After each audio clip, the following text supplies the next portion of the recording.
Hello Taurus, Sun, Moon, Rising and Venus signs. Kamusta kayo? Sana po ay nasa mabuti kayong kalagayan. Welcome back po sa Star Tarot.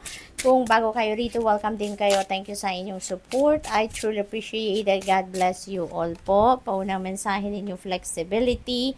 Taurus, this is really good, no? Kasi para nagpapakita ito sa inyo na you are very adaptable, you're very flexible.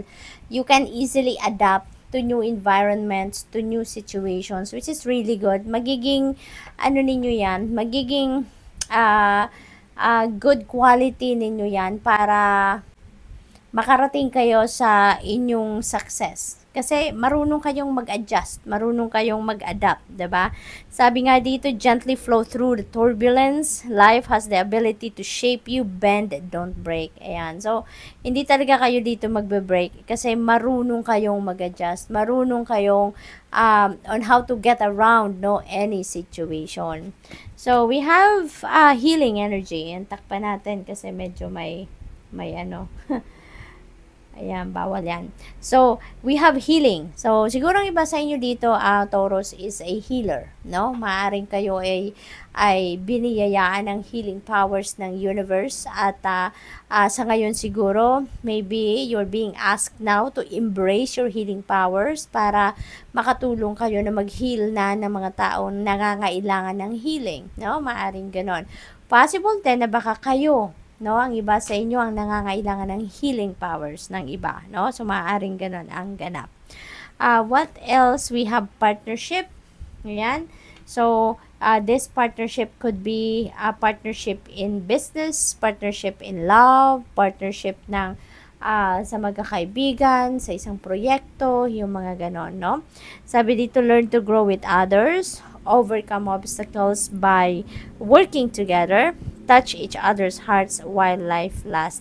Yan, so parang napakaganda, no? Na kung ano mang klaseng partnership ang mabubuo ninyo dito with someone, parang napakaganda ng inyong magiging samahan, no? Nagpapakita ito ng mag-grow kayo together, no?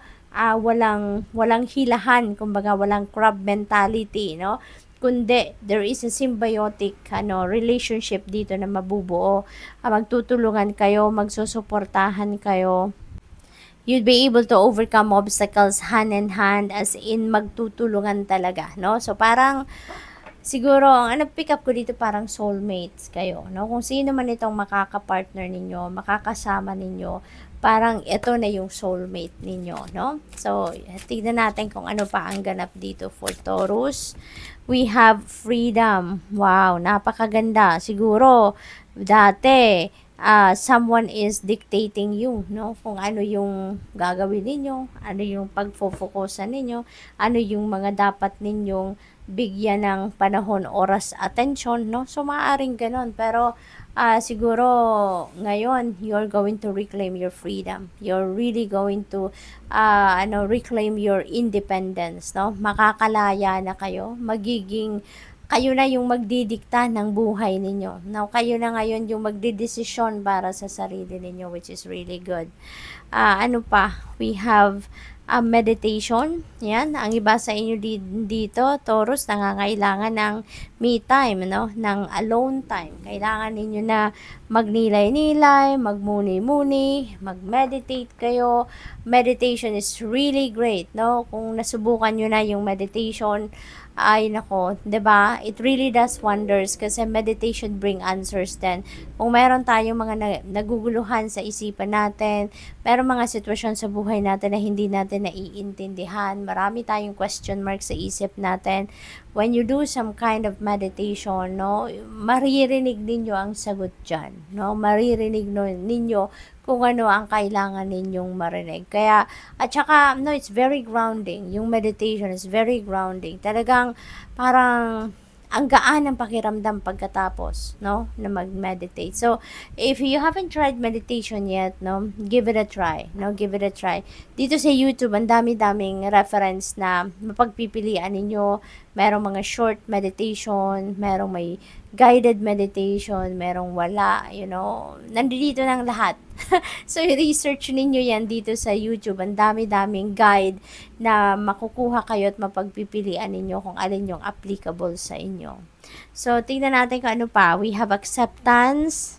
Maaring yung acceptance na to is acceptance of who you are, maybe acceptance of new people sa buhay ninyo, lalo-lalo na may mga partnership energy. So, maaring dito matututunan ninyo kung paano kayo magkilatis ng tao, 'di ba? At kung ano yung pasok sa criteria ninyo, kung sino yung parang may instant connection kayo, ay maaring yun ang papapasukin ninyo sa buhay ninyo, yun ang tatanggapin ninyo sa buhay ninyo, no? So, tingnan natin kung ano pa ang mga kaganapan dito for some of you. Meron din ako napipick up dito sa acceptance na maaring yung acceptance na to is also referring to this freedom energy. Na kung ano ang mga nangyari sa inyo in the past, parang sa ngayon, natutunan na lang ninyong tanggapin na ganun talaga ang buhay. There are some things na hindi ninyo kontrolado, tulad na lang nito, kung ano man ang nagdidikta sa inyo or kung sino man ang nagdidikta sa inyo in the past, parang na binigay ninyo sa kanya yung inyong kapangyarihan, 'di ba, over yourself. Pero ngayon parang naintindihan nyo na there are things that really needs to happen, 'di ba, to bring you to a certain situation, 'di ba, na yung pala ay marami din kayong matututunan, no? There are a lot of wisdom that you're going to gain and life lessons, no? So what else? We have Weaver of Visions. Ayan. So, ang karamihan sa inyo dito, siguro Taurus, you are going to embody the energy of the Weaver of Visions. Extra sensitive, extra intuitive, very compassionate, very loving, very helpful, no? Maaring ganun kayo sa ngayon. Maaari din na kayo ay isang nanay, maaring ganun din ang ganap, na very loving, very nurturing, no? Very sensible, maaring gano'n ang mga katangian ninyo ngayon. We have Keeper of Challenges.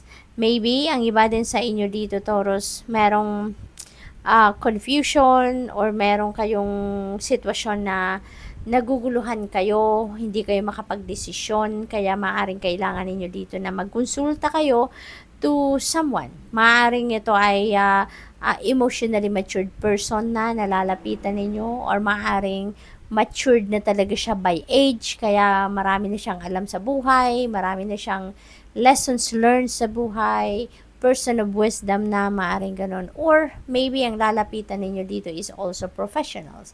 Maaring nangangailangan ang inyong sitwasyon ng professional help or professional opinion or advice, no? Kaya maaring you're going to reach out to a professional. So, we also have Seeker of Spells. Ayan. So, most likely, ang iba sa inyo dito is going to receive some kind of beautiful news. Dito, maaring related yan sa opportunities. No? Maaring related sa opportunity ng sa trabaho, or bagong trabaho, bagong negosyo, bagong pagkakaperahan, bagong career path, maaaring ganon ang ganap dito. And this is a wonderful news, no, na paparating sa inyo, kasi maaring dito kayo, kumbaga, ma-excite, maaring yung passion ninyo will be reignited, yung ganon. Kaya this is a wonderful opportunity na dadating. So, good luck. Thank you for watching. Love and light. Namaste.